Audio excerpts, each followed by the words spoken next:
quand une personne elle tombe en panne sur la route entre Hebron et Jérusalem, les premiers à s'arrêter, de manière automatique, c'est toujours des Arabes. Et une fois, ça m'est arrivé, c'était un vendredi, c'était bientôt Shabbat, j'étais bien habillé. Non seulement qu'ils se sont arrêtés, mais ils m'ont interdit de les aider. Ils m'ont dit, tu es habillé pour Shabbat ou quoi, tu vas pas te salir, reste. Et c'est eux qui m'ont sorti la voiture du fossé.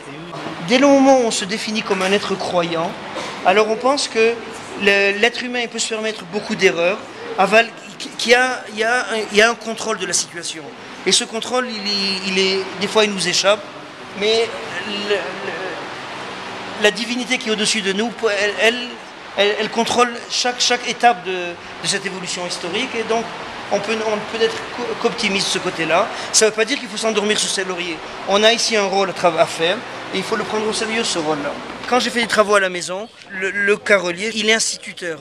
Maintenant, du fait qu'étant instituteur et avec une grande famille, il n'arrivait pas à faire vivre sa famille, alors il a commencé à faire des travaux de construction. Et je lui ai dit, où c'est que je peux avoir les sources? Alors moi, je n'avais pas accès à la bibliothèque municipale de Hebron, la bibliothèque de la Hebron palestinienne.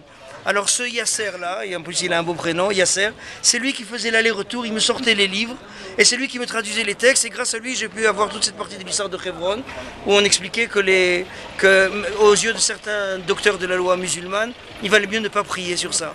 Et c'est lui qui m'a apporté les sources, et j'ai pu le citer comme ça. Donc il a des actions dans mon livre. C'est une belle histoire.